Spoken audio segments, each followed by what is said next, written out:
নমস্কার। Ramakrishna TV YouTube চ্যানেলের পক্ষ থেকে সকল মা বাবা দাদু দিদা ঠাকুমা ঠাকুর দাদা দাদা দিদি ছোট ছোট ভাই বোনদের জানাই অনেক অনেক ভালোবাসা প্রীতি ও আন্তরিক শুভেচ্ছা। সবাই ভালো আছেন, ভালো থাকবেন। আমি আবারও চলে এসেছি শ্রী শ্রী রামকৃষ্ণ মিশনের স্বামী জ্যোতিষ্বরানন্দ মহারাজজির লেখা ধ্যান ও আধ্যাত্মিক জীবন সম্পর্কে আলোচনা করতে। এবং আমরা আলোচনা শুরু করেছি ব্রহ্মচর্য ব্রত বা ইন্দ্রিয় সংযম অধ্যায়। এবং আজকে আমরা এই আলোচনা থেকে এই অধ্যায় থেকে আলোচনা করব পাশ্চাত্যে ব্রহ্মচর্য সম্বন্ধে ভুল ধারণা। তো সবাই মন দিয়ে শুনবেন। মহারাজজি এখানে বলছেন, পাশ্চাত্য দেশে মুশকিল হলো ওখানে আধ্যাত্মিক আদর্শকে অনেক নিচে নামানো হয়েছে সামান্য নৈতিক আচরণের স্তরে। জ্ঞানাতীতের প্রত্যক্ষ অনুভূতি নিয়ে কেউ মাথা ঘামায় না। লোকে এমনই ভিক্ষুকের মতো আচরণ করে যে সামান্য কিছু পেলেই সন্তুষ্ট। একটু সদ্ভাবই তাদের পক্ষে যথেষ্ট, তাই নিয়েই তারা হইচই করে। নৈতিক জীবনে আধ্যাত্ম জীবন নয়।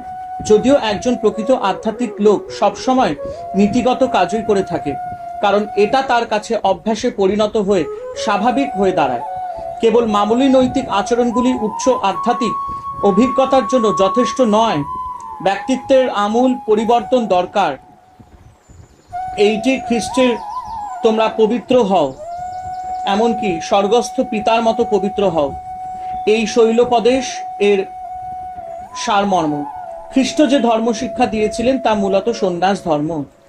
প্রত্যেক সাধকের পক্ষেই সন্ন্যাস জীবনের কিছু কিছু স্বার্থত্যাগ ও সংযম একান্ত প্রয়োজন। সে গৃহস্থ হলেও তবেই সে প্রকৃত আধ্যাত্মিক অনুভূতির সামান্য কিছু পেতে পারে।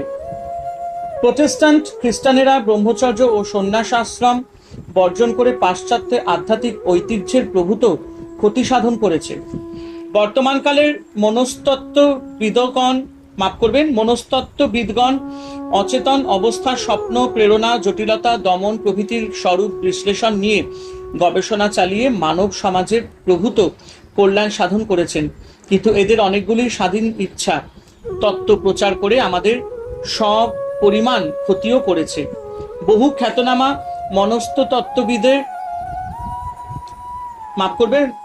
মনস্তত্ত্ববিদের এই মহান বিজ্ঞানের কদর্য প্রয়োগের বিরুদ্ধে আপত্তি সত্ত্বেও কাম দমন যে ক্ষতিকারক এই মত পাশ্চাত্য দেশে দ্রুত জনপ্রিয় হয়ে উঠেছে।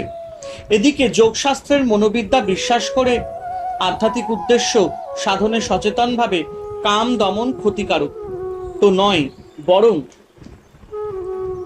একান্তই প্রয়োজন। শুধুই দমন বিপজ্জনক হতে পারে, কিন্তু যৌগিক সংযমন তা নয়, কারণ এরপরেই ঈশ্বর ভক্তি ও ধ্যানের মাধ্যমে কামের উদ্গতির ব্যবস্থা এতে আছে। প্রথমে এর থেকে কিছু মানসিক চাপ ও দ্বন্দ্ব সৃষ্টি হতে পারে, কিন্তু এমন কোনো উচ্চতর অভিযান কি আছে যা কোনো মানসিক চাপ বা সংগ্রামের সৃষ্টি করে না? প্রকৃত উদ্যোগী আধ্যাত্ম সাধক শীঘ্রই অভ্যন্তরীণ এইসব অসুবিধাগুলি অতিক্রম করে এবং ঈশ্বরের কৃপায় উচ্চতর স্তরে পৌঁছে যায়, যেখানে সে নিস্তরের সব রকম দ্বন্দ্ব থেকে বিমুক্ত হয়। আজকাল পাশ্চাত্য দেশে মনের পবিত্রতার উপর জোর না দিয়েই বেদান্তকে জনপ্রিয় করার চেষ্টা চলেছে। পাশ্চাত্যে অনেকে মহিমান্বিত ভাবধারা ও যৌক্তিক সৌন্দর্যের জন্য বেদান্তের দিকে আকৃষ্ট হয়, কিন্তু বৌদ্ধিক প্রশংসাই যথেষ্ট নয়। অনেকে মনে করে বেদান্তের পথে ব্রহ্মচর্য ও অন্যান্য নীতি পালনের প্রয়োজন নেই। তা ঠিক নয়, বরং এ পথে মনের ও ইন্দ্রিয় গ্রামের কঠোর সংযমের একান্ত দরকার। জীবন মুক্ত বা মুক্ত পুরুষ সামাজিক প্রথাগুলির ওপর তেমন নজর না দিতে পারেন, কিন্তু তিনি দৈহিক সুচিতার মতো মূল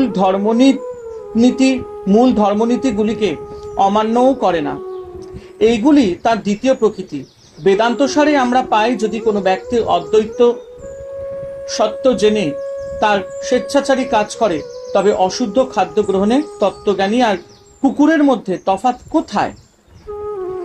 হরে কৃষ্ণ কৃষ্ণ কৃষ্ণ হরে হরে, হরে রাম রাম রাম হরে হরে। জয় শিব শম্ভু, জয় দেবী দুর্গা দুর্গতি নাশিনী, জয় মা কালী।